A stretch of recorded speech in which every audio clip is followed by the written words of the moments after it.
আমরা যদি সবাই ইলন মাস্ক হয়ে যাই, বিল গেটস হয়ে যাই, তাহলে কি পৃথিবীর মানুষ সার্ভাইভ করতে পারবে কিনা? আমরা যদি সবাই ইঞ্জিনিয়ার হয়ে যায়, ডাক্তার হয়ে যায়, পাইলট হয়ে যায়, তাহলে কি আমরা কৃষিকাজ ছাড়া চলতে পারবো কিনা? আমার মতে আপনার মানুষ সার্ভাইভ করতে পারবে না, শুধু বাংলাদেশের মানুষ নয়, সারা বিশ্বের মানুষ।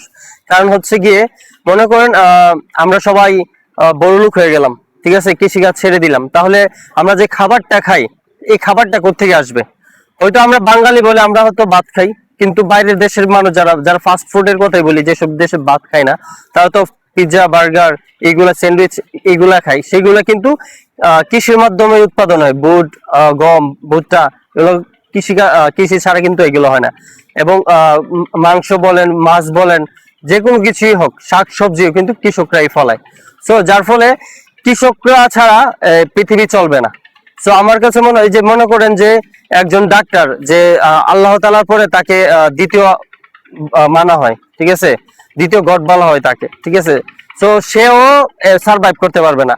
আধুনিক গাড়ি, যন্ত্রপাতি বা এই ইলেকট্রনিক জিনিস বা মোবাইল, যত সামগ্রিক আধুনিক হোক না কেন, আমরা কিন্তু খাবার ছাড়া বাঁচতে পারবো না, ঠিক আছে কিনা?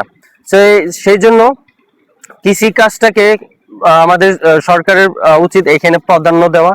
কারণ হচ্ছে যেই জায়গাতে আমরা খাবার ছাড়া বাঁচতে পারবো না, দেখেন আমরা দুনিয়ার আধুনিক সবকিছু ছাড়া কিন্তু আমরা বাঁচতে পারবো, কিন্তু খাবার ছাড়া আমরা বাঁচতে পারবো না।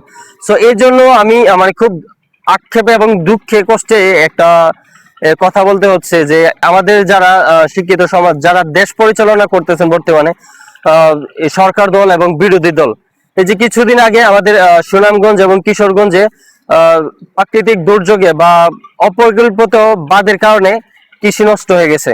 সো সরকার পক্ষ এবং বিরোধী পক্ষ কাউকে দেখলাম না এই কৃষকদেরকে বাঁচানোর জন্য বা কৃষি বাঁচানোর জন্য কোনো উদ্যোগ নিতে। সো এটা খুবই হতাশাজনক। সো এই জন্য সরকার এবং বিরোধী দল যারা দেশ পরিচালনা করতেছেন, আপনাদের প্রতি বিনীত অনুরোধ, কৃষিকে বাঁচিয়ে রাখার জন্য। আপনি কিন্তু পৃথিবীর সবকিছু ছাড়া বাঁচতে পারবেন, কিন্তু খাবার ছাড়া আপনি বাঁচতে পারবেন না। সো এই জন্য যারা কৃষিকাজ করেন তাদেরকে আমি মনে করি যে অন্যান্য পেশাদারী যারা ডাক্তার, ইঞ্জিনিয়ার, তাদেরকে যতটা সম্মান দেওয়া হয়, আমার মতে একজন কৃষককে তার থেকে আর বেশি সম্মান দেওয়া উচিত। কারণ সে আমাদেরকে খাবার দেয়। আর যদি আমরা খাবারটা কিনে খাই, তারপরে কিন্তু তারা যদি কৃষিকাজ না করে, আমরা সবাই যদি বড়লোক হয়ে যাই, তারপর কিন্তু আমরা বাঁচবো না। কারণ কৃষিকাজ যদি কেউ না করে, খাবার উৎপাদন যদি কেউ না করে, তাহলে কিন্তু আমাদের মূল্য থাকবে না। আমরা যতই বড়লোক হই, যতই আধুনিক হই, যতই শিল্পপতি হই, যতই ডাক্তার, ইঞ্জিনিয়ার যাই হই না কেন, তো কৃষক ছাড়া আমাদের আসলে কোনো মূল্য নাই। তো এই জন্য সরকারকে বিনীত অনুরোধ জানাবো, কৃষি খাতে যেন উন্নত ব্যবস্থা নিয়ে আসে এবং তাদেরকে সবসময় সার্বিক সহযোগিতা করে, এবং কৃষি মানটাকে আরো উন্নত পর্যায়ে নিয়ে যেন যাওয়া যায়, এবং আমাদের মৌসুমে যেন প্রাকৃতিক দুর্যোগ এবং বিপর্যস্ত থেকে যেন এই আমাদের ফসলকে বাঁচিয়ে রাখা যায়, সে ধরনের পদক্ষেপ নেওয়ার। এবং আরেকটা বিষয় হচ্ছে, আমাদের কৃষকরা প্রতিনিয়ত আমাদের সমাজে, সোসাইটিতে তারা নিপীড়িত হচ্ছে, এবং তারা প্রায় সময় দেখা যায় তাদের ধানের ফসলের ন্যায্য মূল্য পায় না, যেটা তাদেরকে আরো মানে আমরা একদম বলা যায় যে গলা টিপে হত্যা করার মতো। তো এই ধরনের দৃশ্য যখন আমাদের দেশে দেখি, আসলে খুব কষ্ট লাগে। কারণ যারা আমাদেরকে বাঁচিয়ে রাখছে, যদিও আল্লাহ তাআলা ছাড়া আল্লাহ তাআলা আমাদেরকে সৃষ্টিকর্তা, উনি আমাদেরকে বাঁচিয়ে রাখছেন।